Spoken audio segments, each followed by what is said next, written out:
আসসালামু আলাইকুম। সংবাদে আপনাদের সবাইকে স্বাগত জানাচ্ছি। আমি ফিরোজ তোহা। শুরুতেই সংবাদ শিরোনাম। বাংলাদেশের সর্বশেষ গুরুত্বপূর্ণ আপডেট সংবাদে আপনাকে স্বাগত। শুরুতে সংবাদ শিরোনাম, পরে বিস্তারিত। শুরুতেই জানিয়ে দিব, পোশাক খাতের অস্থিরতায় প্রতিবেশী দেশের ইন্ধন রয়েছে। শ্রম এবং কর্মসংস্থান সচিব এইচ.এম. শফিকুজ্জামান বলেছেন, বিগত সময়ে ব্যবসায়ী সংগঠনগুলো রাজনৈতিক স্বার্থে ব্যবহৃত হয়েছে। এসব সংগঠনে গণতান্ত্রিক চর্চা ছিল না, সিলেকশনের মাধ্যমে নেতৃত্ব নির্ধারণ করা হয়েছিল। ব্যবসায়ীরা এমপি মন্ত্রী হলে স্বার্থের দ্বন্দ্ব তৈরি হয়। বর্তমানে বাংলাদেশের পোশাক খাতে অস্থিরতায় প্রতিবেশী দেশ ভারতের ইন্ধন রয়েছে। এরপর জানিয়ে দিব, ভারতের পররাষ্ট্রমন্ত্রী এস জয়শঙ্কর এবং বাংলাদেশের অন্তর্বর্তীকালীন সরকারের প্রধান উপদেষ্টা ডক্টর মোহাম্মদ ইউনুস বৈঠক করবেন বলে জানিয়েছেন বাংলাদেশের পররাষ্ট্র উপদেষ্টা তৌহিদ হোসেন। জানিয়ে দিব, রাজশাহীতে আওয়ামী লীগের 2 নেতা গ্রেপ্তার। রাজশাহী 6 আসনের সাবেক সংসদ সদস্য রায়হানুল হক এবং মোহনপুর উপজেলা আওয়ামী লীগের সভাপতি আব্দুস সালামকে গ্রেপ্তার করেছে পুলিশ। আর শনিবার 21 সেপ্টেম্বর সকাল 11:30টার দিকে চারঘাট বাজার থেকে রায়হানুল হককে গ্রেপ্তার করা হয়। চারঘাট মডেল থানার ভারপ্রাপ্ত কর্মকর্তা ওসি আফজাল হোসেন জানান, রায়হানুলের বিরুদ্ধে পুটিয়া থানায় একটি হত্যা মামলা রয়েছে। এই মামলায় তাকে গ্রেপ্তার করা হয়েছে।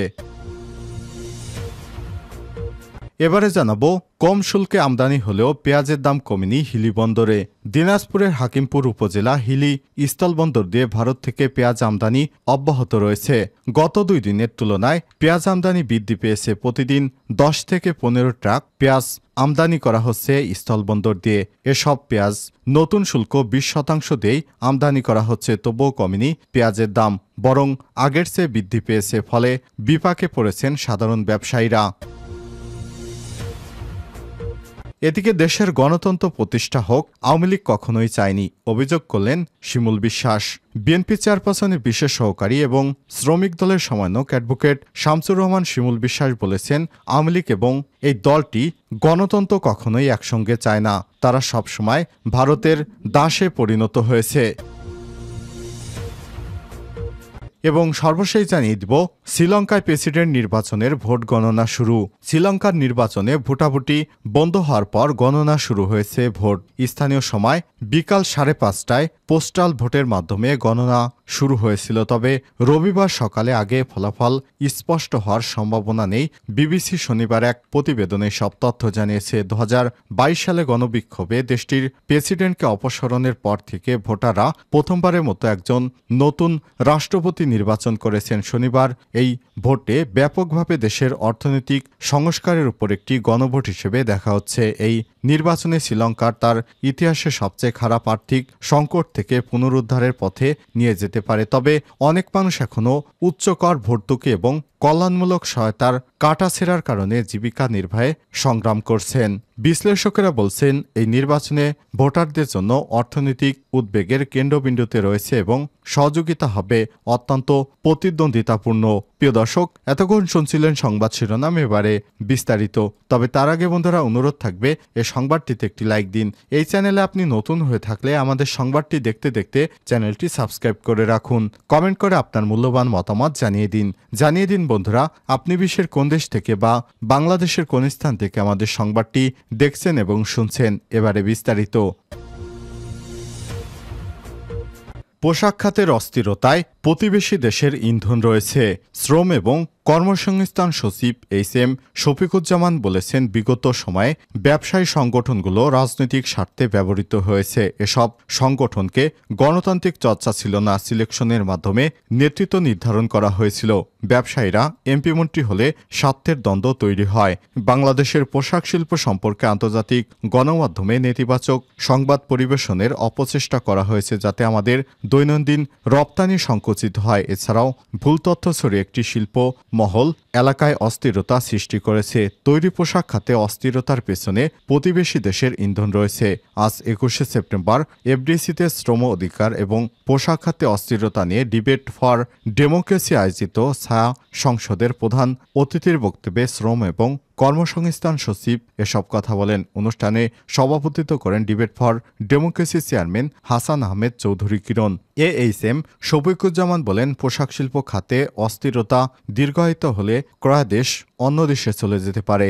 সে কারণে ষড়যন্ত্রকারীরা এদেশের পোশাক শিল্পের বিশৃঙ্খলা তৈরির অপচেষ্টা করছে। তবে সরকারের যথাযথ উদ্যোগে অসন্তোষ অনেক অংশ দূর হয়ে গেছে। আলহামদুলিল্লাহ, আগামীতে কোনো অসন্তোষ আর থাকবে না।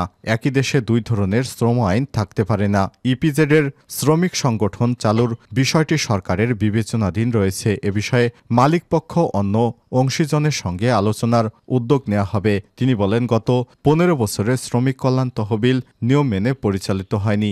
এই তহবিলের টাকা এমন কিছু ব্যাংকে রাখা হয়েছে যেসব ব্যাংক এখনও ঝুঁকিপূর্ণ অবস্থায় রয়েছে। এই তহবিলে 1000 কোটি টাকা রয়েছে। বর্তমান সরকার এই তহবিল পরিচালনায় সর্বোচ্চ স্বচ্ছতা এবং জবাবদিহিতা নিশ্চিত করবে।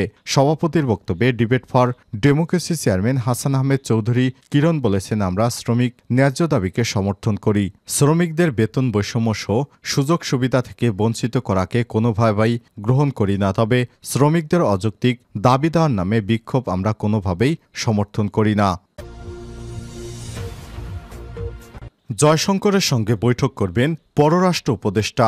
যুক্তরাষ্ট্রের নিউ ইয়র্কে জাতিসংঘের সাধারণ অধিবেশনের ফাঁকে অন্তর্বর্তীকালীন সরকারের প্রধান উপদেষ্টা ড মোহাম্মদ ইউনূসের সঙ্গে নিউ ইয়র্কে ভারতের প্রধানমন্ত্রী নরেন্দ্র মোদীর দেখা হচ্ছে না। তবে সেখানকার পররাষ্ট্র উপদেষ্টা তৌহিদ হোসেনের সঙ্গে ভারতের পররাষ্ট্রমন্ত্রী এস জয়শঙ্করের দ্বিপক্ষীয় বৈঠক হবে। আর শনিবার 21শে সেপ্টেম্বর দুপুরে পররাষ্ট্র মন্ত্রণালয়ের এক সংবাদ সম্মেলনে পররাষ্ট্র উপদেষ্টা এসব কথা বলেন। সাধারণ পরিষদ অধিবেশনে প্রধান উপদেষ্টা ড মোহাম্মদ ইউনূসের যোগদান উপলক্ষে এই সংবাদ সম্মেলনের আয়োজন করা হয়। ওই অধিবেশনে যোগ দিতে ড ইউনূস আগামীকাল সোমবার 22শে সেপ্টেম্বর নিউ ইয়র্ক যাচ্ছেন। এ সময় ভারতের পররাষ্ট্রমন্ত্রীর সঙ্গে তার দ্বিপক্ষীয় আলোচনার বিষয় জানতে চাইলে পররাষ্ট্রমন্ত্রীর উপদেষ্টা বলেন, এস জয়শঙ্করের সঙ্গে আমার দেখা হওয়ার বিষয়টি প্রায় নিশ্চিত।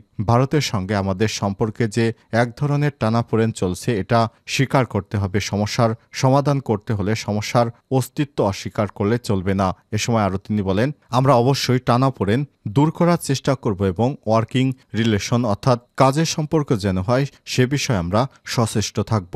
এর আগে নিউ ইয়র্কে প্রধান উপদেষ্টার সঙ্গে ভারতের প্রধানমন্ত্রীর দেখা হচ্ছে কিনা জানতে চাইলে পররাষ্ট্র উপদেষ্টা বলেন, ওনাদের দুইজনের নিউ ইয়র্কে উপস্থিতির একসঙ্গে হচ্ছে না। নরেন্দ্র মোদী একটু আগে যাবেন, উনি আগে চলে আসবেন। এ কারণে বাংলাদেশের অন্তর্বর্তীকালীন সরকারের প্রধান উপদেষ্টা প্রফেসর ড মোহাম্মদ ইউনূসের সঙ্গে নরেন্দ্র মোদীর দেখা হচ্ছে না। রাজশাহীতে আওয়ামী লীগের দুই নেতা গ্রেপ্তার।